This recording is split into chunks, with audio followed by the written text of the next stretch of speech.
just unrolled this, slid it out, and look at that shiner we've got there. All right, so that didn't take long. Roll number 1 gave us 2 finds. Our first roll of pennies, and look at that. We got 1966 Canadian. That is the young head, or that is an older Canadian, which is nice. The other find that roll number 1 gave is our first Wheatie. Yeah. Generally circulated, very common date. That is a 1948 Denver. So 1948 Denver as our first Wheatie. Bring you back in for the next find. All right, here we are on roll number 3, and I am really beginning to think that this is a capper dump. I mean, look at this. All these cappers that are in here has been the trend for these last 3 rolls, but we've been getting some stunner locations. Look at that, 1976, great condition. That's a AU condition right there. Not quite full steps on that one. 1976 Denver, same thing. I mean, these are just stunning conditions. Probably an AU condition on that one as well. Look at that, 1971 Denver. I mean, I'm going to pull these aside just because of the condition that they're in. Keep those aside on there, but other finds in roll number 3 include another Canadian. This is a modern Canadian, Dirty, 1991. Add that to the Canadian collection. And our first 2009 formative years, early years. Well, it's birth and early childhood, early years on this one, and that is a 2009 Philly, and again in really good condition. So quite the customer wrapped rolls for the pennies, and I'll bring you back in for the next find. Hey there, folks. Roll number 5. I've been seeing all of this copper in here. I just unrolled this, slid it out, and look at that shiner we've got there. I had to show my wife, even she recognized that that's just not a normal penny. So what do we have here? My wife got to pull it out before I did to take and confirm that. Look at that. 2020. Get a little more shade in there. 2020. San Francisco. Look at that frosted front, that mirror background. Look at that condition. This is the first proof penny that I have found coin roll hunting.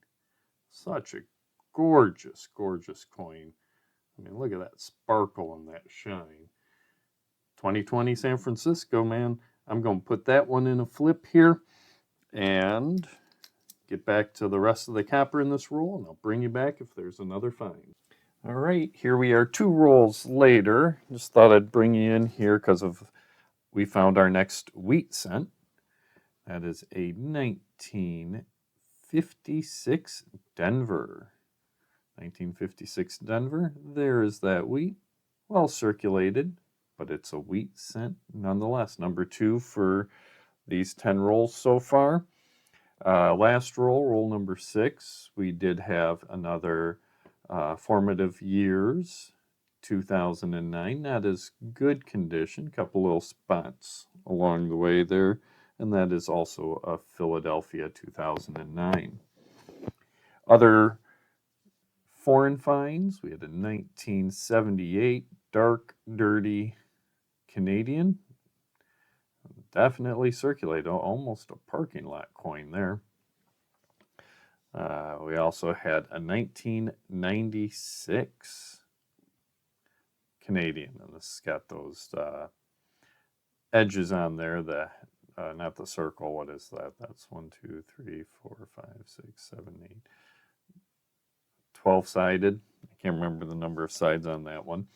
And then just another noteworthy, nice shiner here. Look at that, 1964. That's going to be a good XF AU condition. The backside's not as good, but still just a brilliant stunner for a 1964. That's what, 40, 50, 60 years old and in that good condition. So I'll probably put that one aside as well. That's it. 3 more rolls to go, so I'll bring you back in for the next find. All right, folks, here we are for our summary of 10 rolls of pennies. And oh my gosh, not my best find, but a better find. Work out my organization here. We had one from 1959. We had 53 from 1960s. We had 159 from the 1970s. And we had 42 from the 1980s. So that's totaling about 255 copper coins, which is just over 50%. But then you add in our wheats and our other ones that we saved. I'm going to say roughly about 53 to 55% of our finds were copper. Those first rolls were 98 to 100% copper. The last 3 rolls, we were getting into a lot more modern on there. So a decent spread copper-wise. Over half our rolls, half our pennies were in there. We did have here, again, I'll pull out a couple. We had these shiners, nice shiny. Let's zoom in here. That's the button. All right, 1964, great condition. This one's a little bit more faded, circulated, but 1971 in great condition. We had the 1974 Philly, and then we had these 3 1976s, all good XFAU condition. So I am pulling those aside. I'll double check, see if any of those are upgrades to my albums. Of our foreign finds, in that last roll, I did get my first euro. That's a 20, do that the other way. 20, I call it, it's that cent, but, or 2 cent euro. I keep seeing that globe as a 0, 2 cent euro.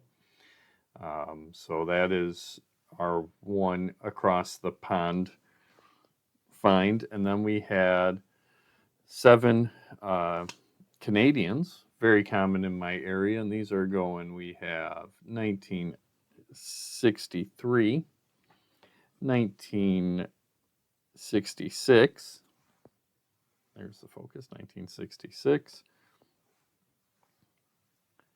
1976, 1978, dirty on that one. 1986,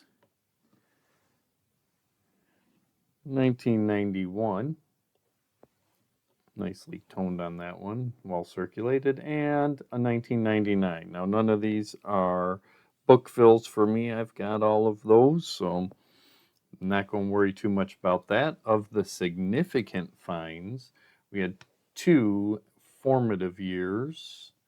2009 Philadelphia, really great condition for that one. That one might be a book upgrade, so we'll look for those. And we did have 2 wheat cents. We have that 1948 Denver Beauty wheat cent, and we had a 1956 Denver. Both common wheat cents, both I already have. So add that to the wheat collection.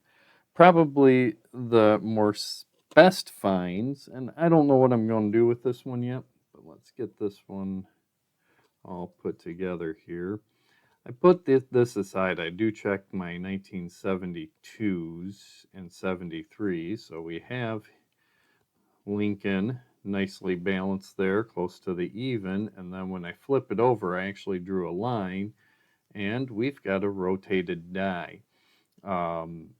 Just outside, and it's common with 1972 and 1973s to have that rotated die. With that condition being good, XG may be a fine condition. on that. I don't know if it's worth keeping flipped up or not. Make a comment below. Let me know what you think about that one.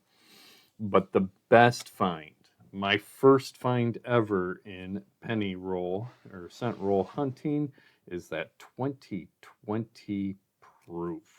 So I did put that up in a flip, but look at that.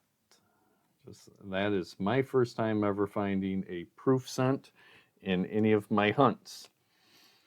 So thanks for watching, for making it this long through this video, guys. I really do appreciate it. If you haven't already, hey, hit that thumbs up button. Give me that like.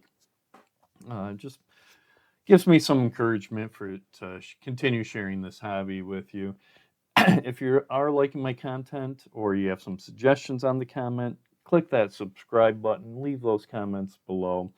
Any ways to improve, feedback is a gift, and it's something I could always do to help improve my videos. Thanks for your time. Thanks for watching. Have yourself a wonderful, wonderful, wonderful day, and happy hunting.